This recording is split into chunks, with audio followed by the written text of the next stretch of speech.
been, you can advance one picture. I have been to Ethiopia now, I think 9 times, but I was trying to remember, and I haven't really been counting very well. I had a little clicker thing, and it had like a little light, you know, so that I could point at things. But you can see where that little red thing is in the middle. That's Addis Ababa. I think that would be where it is, yeah. That's about where the capital is anywhere. It's where all the roads come together.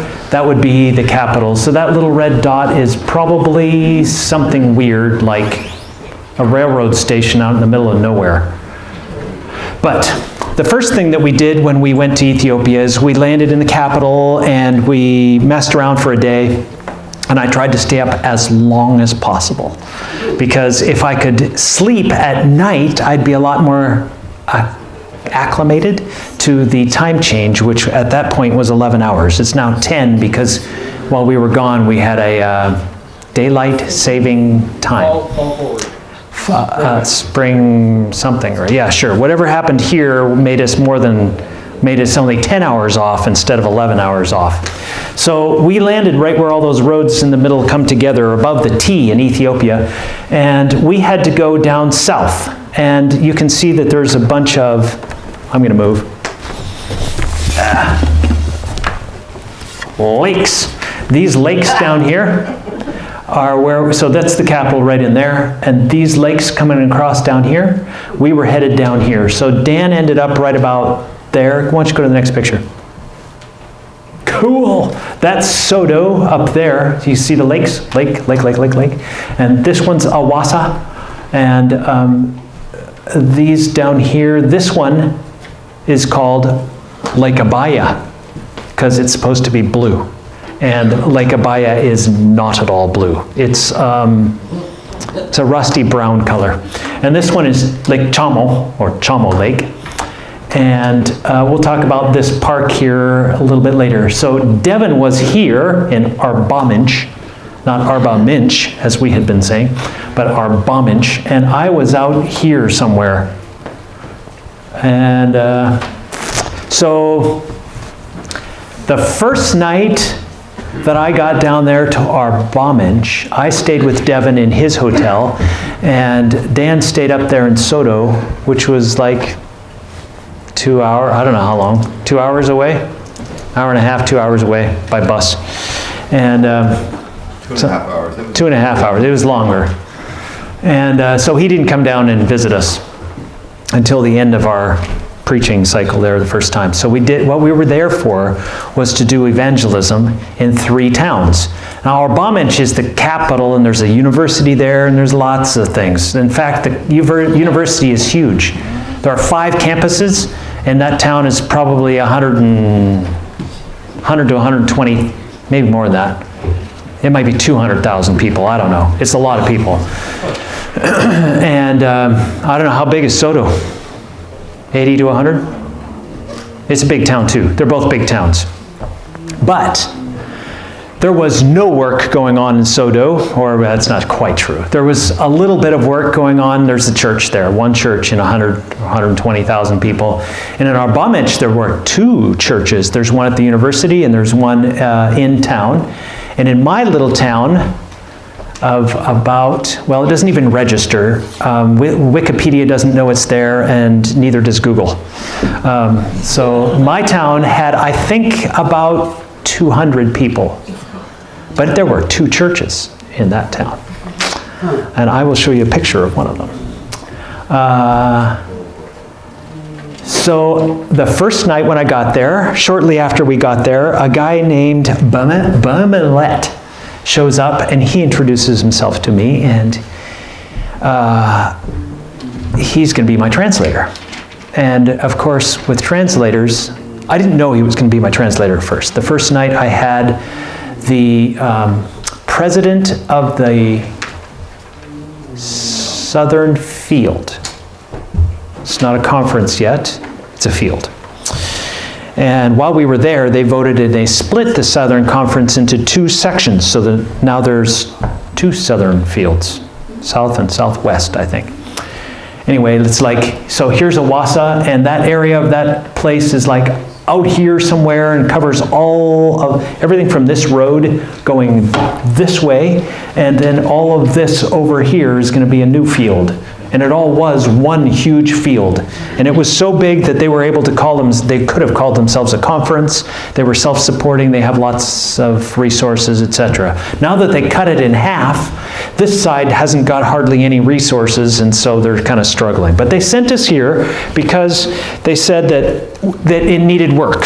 And so this time, as we got there, in times past, when they've sent us there, they send us places where the work is already going and things, and activity is happening, and they send Bible workers on ahead, and they get the people studying in the Bible, and interests are found and whatnot. Not so much for us this time. In fact, hardly any. But we showed up, and so we dropped Dan off, and we knew that we had to get down here. And we get here, and Devin has an hour before he needs to preach. And I'm thinking, yeah, that's going to work. That means I have an hour too. And I have to drive half an hour out into the boonies out here to get to my place. And, well, I knew I was going to be late. But first night, it's okay. We'll make do. And so this guy, Bumelette, he shows up. And let's see if you got one more. What's next? Oh, that's on the road out to Shelley. Those dogs? Yeah, doesn't that look like a dog? Yeah. That's a very typical dog in Ethiopia. It's a goat. And this woman right here is just taking her dog, her goat, for a walk. Only, you probably can't see it from there, but it's got its front foot, you see it's kind of limping or looking kind of weird. And that's because she has the goat tethered so that the goat won't escape. And so you make it hobble, and then it kind of stays with you. Good idea. You can see that the hills are pretty high up and around there. Devin is at the top of the plateau up there, and Dan is so far away you won't be able to see it. We'll get another picture later. Next. So Bemelet shows up, and and as we're driving out to the place where we're going to preach, his first question to me is, so, how do you keep Sabbath? Like, wow, what a loaded question. How do I keep Sabbath? Well, it's a great question, and you want to just gush, but Sabbath keeping in the U.S. is a little different than in Africa. In Africa, they pretty much stay at the church all afternoon. They have activities, they do things. They don't go home and take a nap and then come back. They just do things together. So I didn't want to answer him right away, but I had this idea percolating in my mind as to how I was going to answer him. So by the end of the car ride, which was half an hour of a lot of jostling, a lot of potholes, and you'd come off of the hill and down into the banana fields. And how many of you got to read some of my little letters that I wrote? Cool, half, at least half. Some, maybe not half. Anyway, see this? Isn't this a nice little guy? He is actually showing me his belly button in the full picture.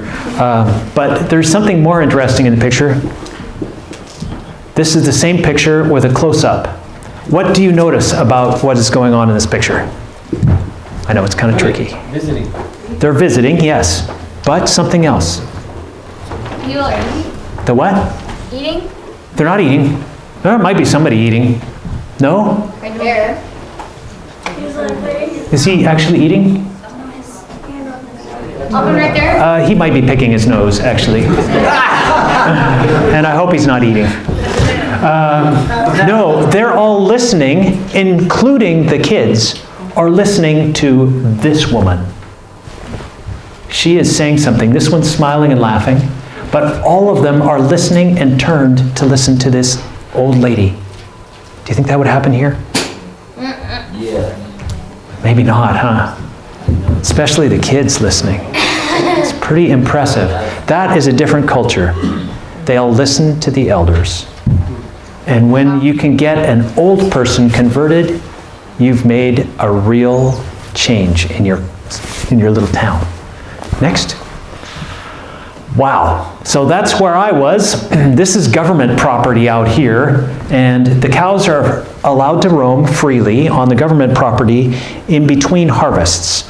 So they have a tractor for the government property. Yeah, and so those cows, there's lots of different herds of cows. But you can see that my church is almost across the street from here. And Devon is up on the top of this plain, up there. And far, far away going that way would be where Dan was. Okay. We are headed through, that's a road. That's not like a goat trail, but that's supposed to be a road. And the truck that we're driving in is getting slapped by the banana trees. That's a banana tree, which are all over this whole little neighborhood. There are little houses in there. And as we got there, go ahead. This guy comes running out to greet us. And he is, he's retarded. He's drooling all over himself. And at first I didn't really recognize that he was the most exuberant and joyful kid in the town. But he had this thing, which I just had to get a picture of. And a lot of his friends had one too. So can you tell what that is, Nick? It's a car. And it's made out of a detergent bottle and 4 caps off of other water jugs or some kind of jugs. So we're looking at the bottom of it, but this is the axle across here, and he's got 4 wheels, and this is a wooden wheel that he's got, and he's just put a nail through there, and I don't know if I kept the other pictures or put them in there, and then they use, this guy's got a stick, and what you do is you take the stick and you put it in its mouth over there, and you can drive it around. And they run around on the little roads with their cool little homemade cars. It's pretty cool. I was pretty impressed with their ingenuity. Next. That's the church. So Bumelet had asked me, how do you keep Sabbath? And all I could say was, I don't keep Sabbath. Sabbath keeps me. Amen. Yeah, I wouldn't know how to do the right thing unless God had appointed for me and approved for me and showed me, because I'm just a child and I need help in just about everything I can do. And I'm not sure why I'm here, but I need your help too, Bumelet. And so he's like, yeah. So Bumelet was 23. He had just graduated from architecture school. And actually he hadn't quite graduated. Now, I don't know how many of you graduated from college? Nick has. And you remember what your last week of finals was like just before you graduated? Okay. So Bumelet was in his last week of finals as he agreed to be my translator. And he was going to translate for me in the evenings and finish up all of his assignments, do his tests, turn in all of his final projects, and then he was going to graduate on Sabbath. I can't imagine this kid. All the things going through his mind at 23 years old, all the excitement, all the, just raw power of being a college student and graduating, and he gave all of that up to be my translator and to spend every night with me out there in the wild. He's kind of a city guy, but he's very comfortable in the bush. He speaks 5 languages. 3 of them he's fluent in, and he can read and write. He is an architect now, And he decided that that going with us was more important than even his graduation ceremonies. And so I'll show you a picture of that. This is the Shelley Branch Church, which a woman decided after being harassed for 10 years by her neighbors. She's a Seventh-day Adventist, and she lives in this little town, the Branch Sabbath, this branch church here. Shelley, like I said, is about 200 people. She doesn't even live in Shelley. She lives in, like, Yumapine would be to anywhere else out here, you know, out in the middle of nowhere, and then in this little group of about 8 houses. And her neighbors had been teasing her that she was a Seventh-day Adventist, but she didn't have a church. So she decided she's going to build a church. So she built that church in amongst all these neighbors on her property. Amen. Praise the Lord. Yeah, praise the Lord. It is about 20 by 30, I would guess. And the neighborhood had seen all this going on while she's living in, can you go to the next picture? That. Really? This is about 6 feet tall. That's about maybe 4 feet tall. They're living in there, the 3 of them. That's about 7 feet across. Can you see these guys? That's a crippled cow and a baby calf.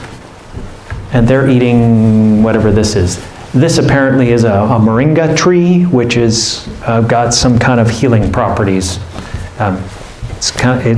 It's like ibuprofen characteristics in the tree. So they chew the leaves when they have pain.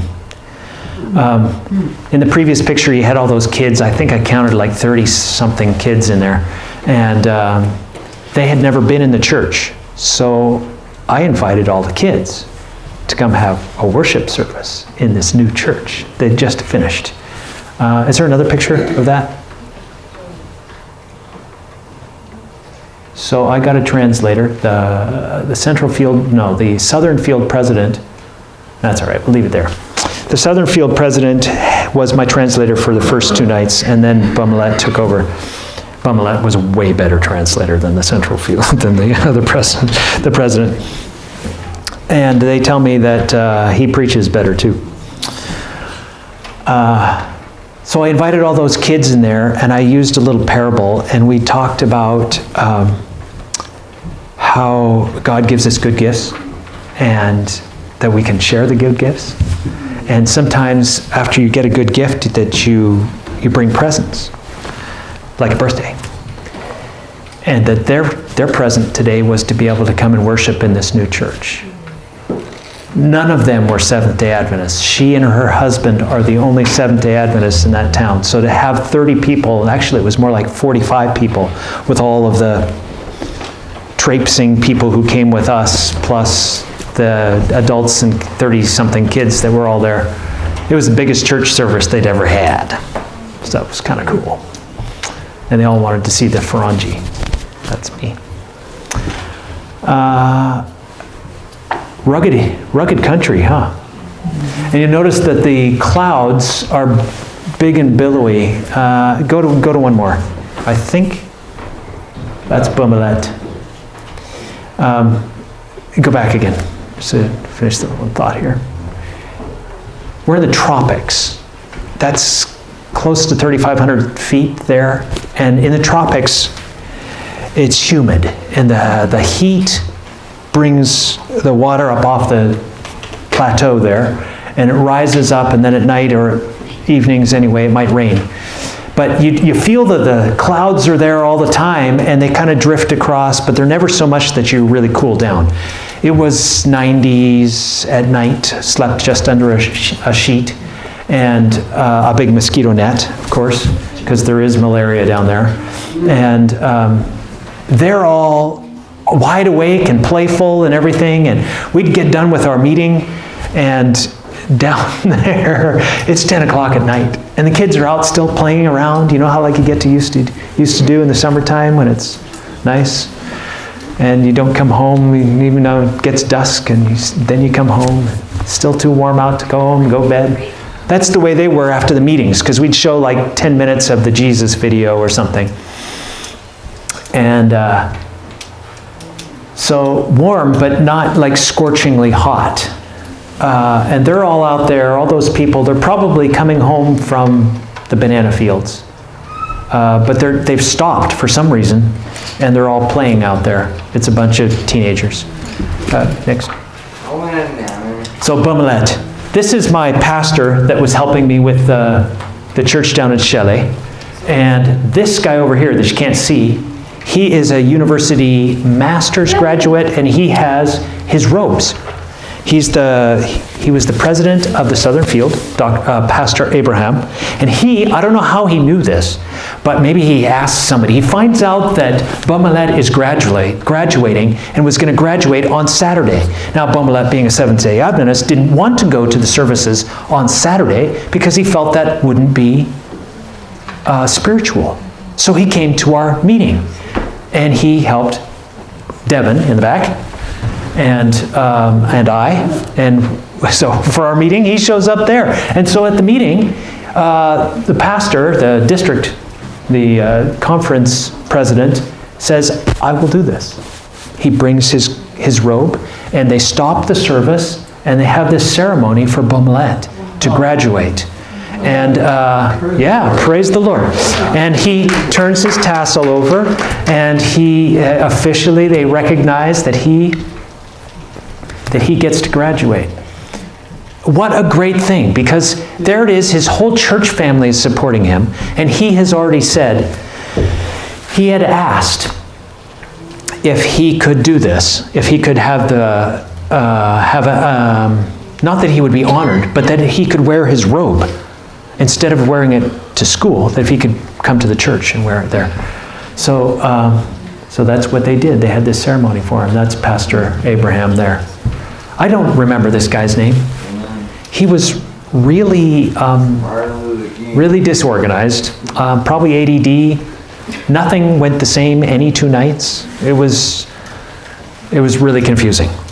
And I thought for sure that we weren't going to get any impact whatsoever in our little town. I did write that about things. But awesome enough. God calls, not me. And people did come to the meeting, and they were impressed. Okay, what's the next one? When we were done with that series, that's the southern part, Dan and Devin and I, because Nathan had not arrived yet, we were down there anyway, so we picked a park. There are several big parks down there. We decided to go to this one. It's called Nekasar, which is White Grass National Park. And we'll just speed kind of through these. Nekasar is, you could tell by that, or go back just one sec. This is that big lake. Abaya Lake is blue. That's what's supposed to be Blue Lake, and it's brown. And this one is Chambo, and it is actually blue. And this one is where you enter the park over here. And then the city of Arbormage, that's the university, this is the city right in here. Then I'd drive down out here and then out that way to go out to my thing. So I'd come by the park entrance down here all the time.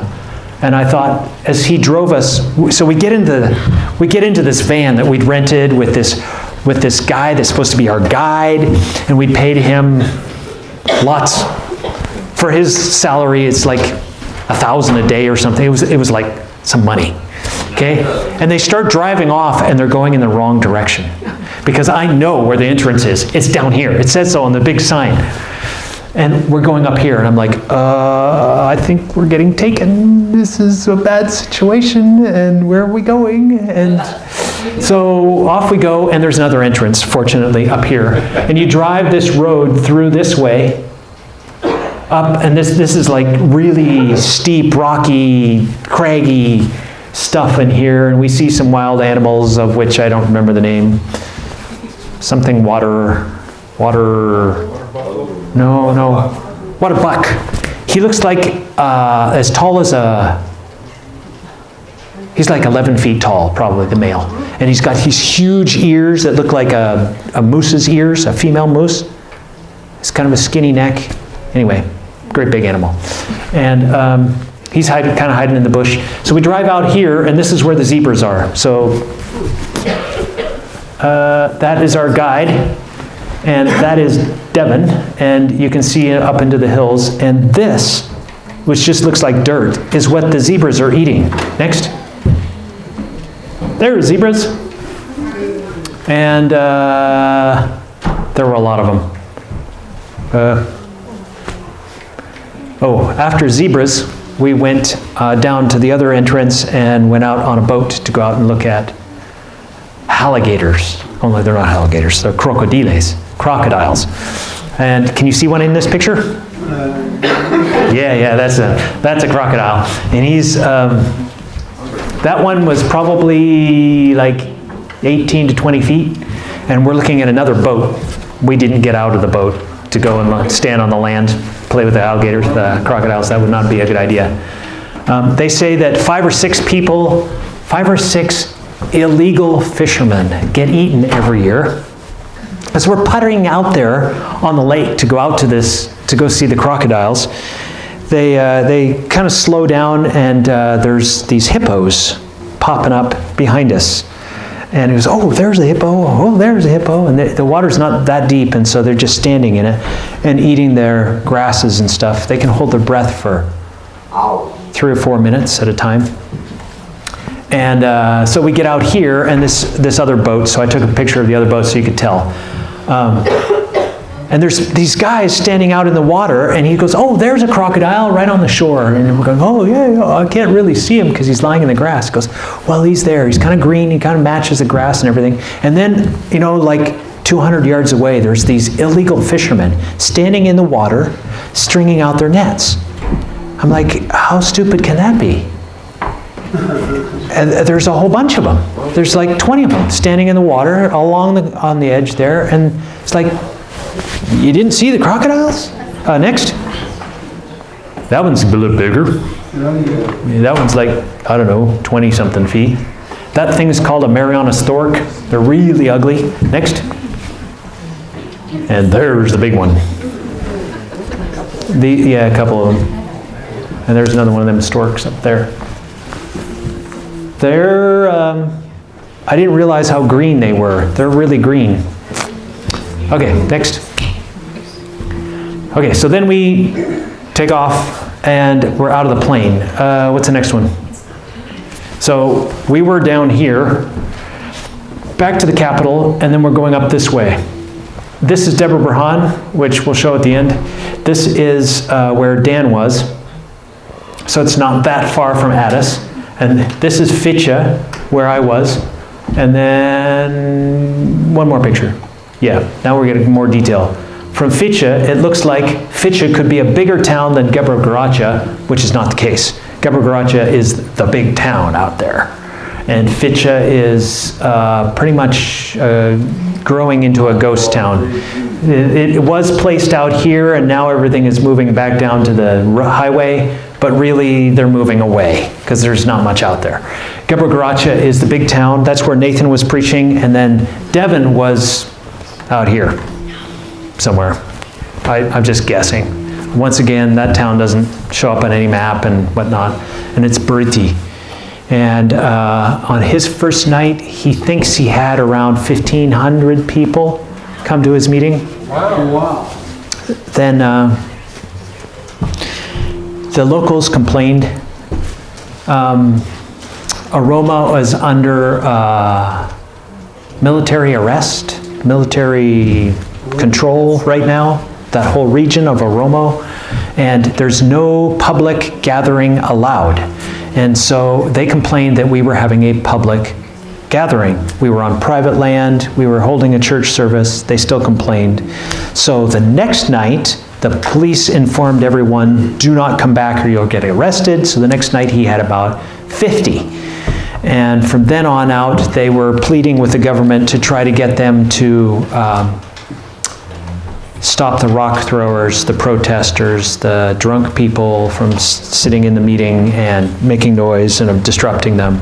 And some of those people were probably hired or encouraged to come and disrupt the meeting.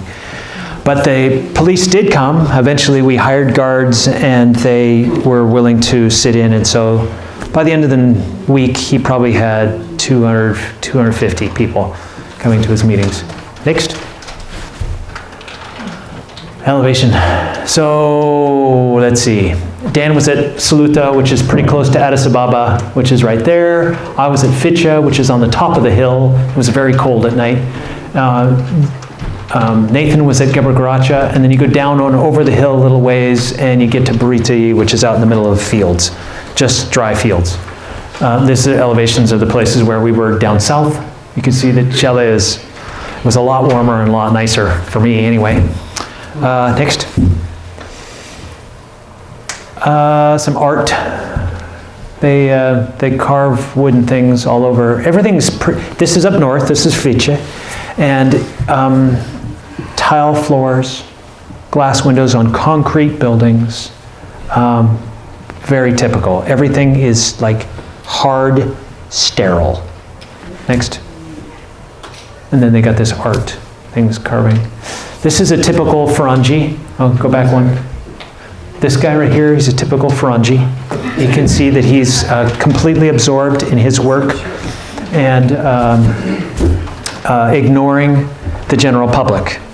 And then over here you have, I wanted to point out these three, 1, 2, 3 are sisters who are going to the university together and had a common house, and they were at my meetings and they were singing. Next. Then you get this guy.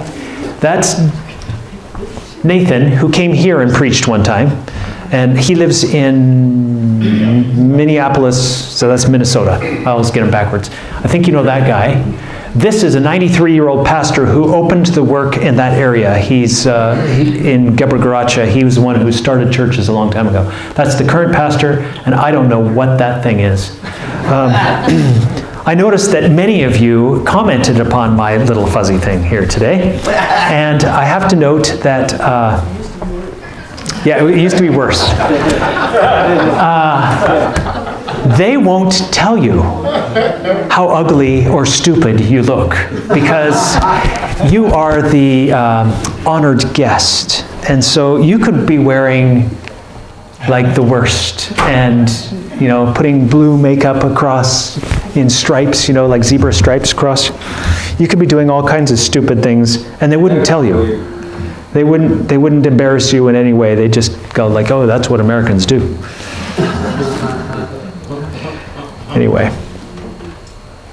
So I look an awful lot like my brother there. Next. All right, this is those same 3 girls that I pointed out, only they've doubled. This guy is the dad. He has 7 daughters and 3 sons, and he has another one on the way. And he's pretty exciting. He's a productive guy. And these 3 girls over here, next picture, are these 3. This is, I couldn't quite figure out, because she said that there were 3 sisters. I couldn't quite figure out why the youngest one was so outgoing and energetic and so, whatever. Because the youngest kid is like the one who never has to tie their shoes or get breakfast ready or anything else, right? Because all the older kids all do it for them. And here she's just like gung-ho and productive and all this, and I'm trying to figure out why. And then when we come to the end of the week, Dad brings all the kids up front and he's introducing them. He's like, oh, you have 10. She's not an end of the line. She's right in the middle. And she plays the guitar and sings. And the songs that they sing are like really intense. Don't align with the beast. Stay away from the... just really explicit songs that are way too over the top for America. And they write them and they sing them. Devin said that one guy at his meeting listened to his sermon, writing his song while he's listening to the sermon, and then at the end of the sermon, he got up and sang like a 4 or 5 minute special music based upon the sermon. Incredible talent. Next. I know I'm running late. Those are us again, getting our little, those are horsehair celebratory things that you wave and you can keep the flies off and stuff like that. But those were our gifts. Those were special presents. Fly wisps. Okay, yeah. But these are like ornamental things that you can hang up too. So they're like very special. Next. From Fiche, I had 2 people baptized. This guy came from the church, Only Jesus. And we'd been working with him all week because he kept showing up. And the pastor, was my pastor for Fiche. And he kept asking more and more questions. And so by the end of the week, he was like, yeah, I'd like to be baptized. Well, this other guy, we had no clue about. I thought he was, I don't know if you could tell, but from my congregation, you didn't see a picture of my congregation. Fiche had 17 church members, 17 of which were students. So when school is out, there's no church. They're all university students. So they're looking for adults who will either move into the town or can be converted or start, help in some way or another. And there just aren't any. Nobody really wants to move to Fiche. So on all week long, we've been telling them that if you want to go on Sabbath, we're going to take the bus, and we're going to all take the bus up to Gavagaracha and then down into Briti, and we'll have the final meeting in Briti, and we'll have baptism there. So the bus pulls up, and we've paid for everybody to take the bus, and they all leave, and we're like 5 minutes behind the bus because I had to move my stuff, all my suitcases and everything out of my hotel. So I'm loading it into the van, getting it all done into the truck van thing, and we're closing the door on the church, and we're ready to pull out of the gravel. And this guy comes running up and he knocks on the window, and I'm looking at him and goes, "Oh yeah, he's been coming to the meetings. He can go with us." So he hops in the car, and it's this guy. This guy, at the end of the week, he missed his boat, his ride, but he gets on and he goes to the baptismal class, and he says like, yeah, I've heard all that, I believe all that, because what hinders me? Can I get baptized? And we're like, and the pastor calls me over and he goes, your baptismal candidates just doubled. It's like, yeah, how about see if Devin can do that? So there he is. He's getting baptized.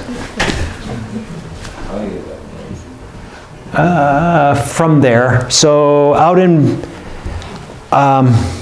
baptisms mean nothing to me. As far maybe you got that on my letter.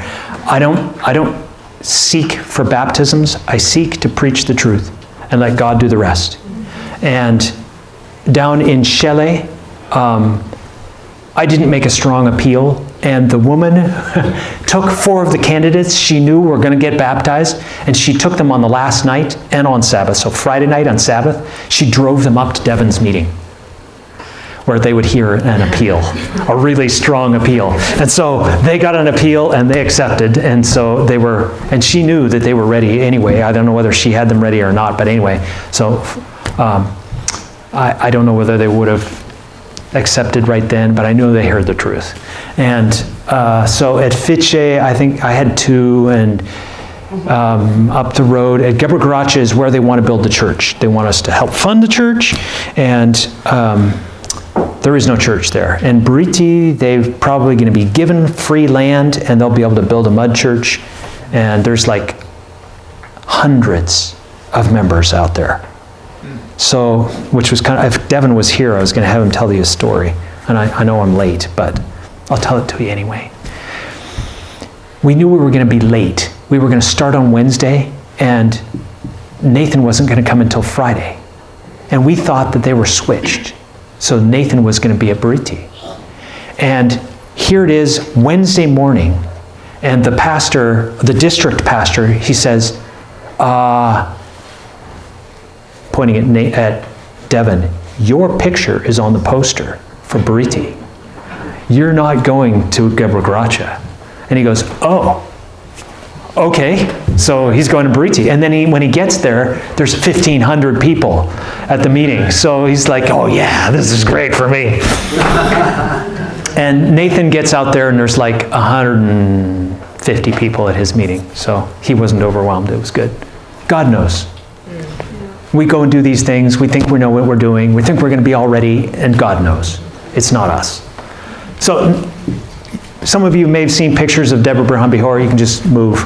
Click, click. This is what it kind of looks like out in the middle of nowhere. That's standing on the top of the second story of the church, of the school building now. You can see you're looking down. This is our church, our school compound. And these people are walking to church. And then this, you can see it's the same picture. And out here, this is the river. And you can see that there's people, one more. And they are washing their clothes and bathing in the river. And the cows drink off there, goats do too, that kind of thing. So you're not going to get any clean water. This is, now we're in the north, so this is Central Field, acting president, because the actual president was in Kenya doing an evangelistic meeting. This is the principal of the school. This is Degefa. He turned out to be my translator all through the week in Fitcha, and now he is also the educational director. And then this is the treasurer. He's the money bags, which is really me, as they all play. This is a school teacher, another school teacher, the principal, and then the Gefa over there. Another wild Farangi. That is the older building for the school, and you can see that it needs a few things to get fixed when we'll get there. It takes just a few things. That's my appeal to you today. That looks like a mud building. This is what most people live in. Probably 80% of Ethiopians live in buildings like that one, at least in the north. You're very lucky if you get to live in a concrete block building or have any kind of solid structure like that's better than this. Normally you'd coat this with stucco to keep the water so the rain can't wash it off. You build this rubble, big rock, and then you concrete it together, and that's your foundation. The teachers have run out of space. The teachers can't afford to both live there and rent a house. So we want to build housing for the teachers. This is garden over here, and we're going to put it right where their garden is.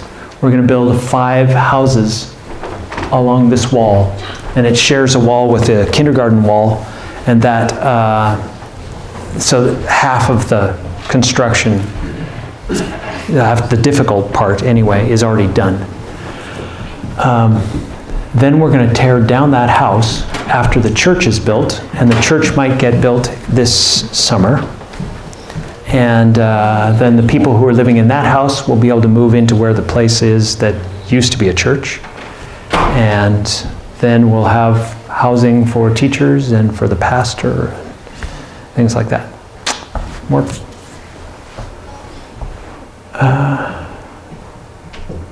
That's my lawn. What a shock. The left side is what it looked like when I left.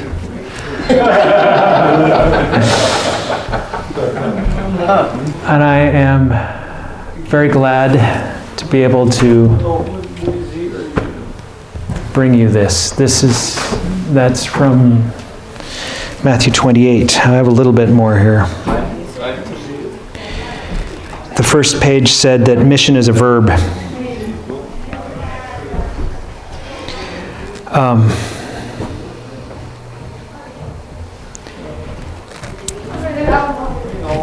Matthew 28, with this text, it says that go ye into all the world. The emphasis there is from Jerusalem, God, Jesus, sent the believers out to all the world. And the same is true for us today, that we can be missionaries that are going out. Our effort should not be to try to gather them in, but to send them out. When you have, I don't know, somewhere between 18.5 and 20 million Seventh-day Adventists in the world of, what did Tom say? 7.3 billion. 7.3 billion. And by 2025, there's supposed to be as many as, is that right? 2050, there's supposed to be 12 billion people in the world. Wow.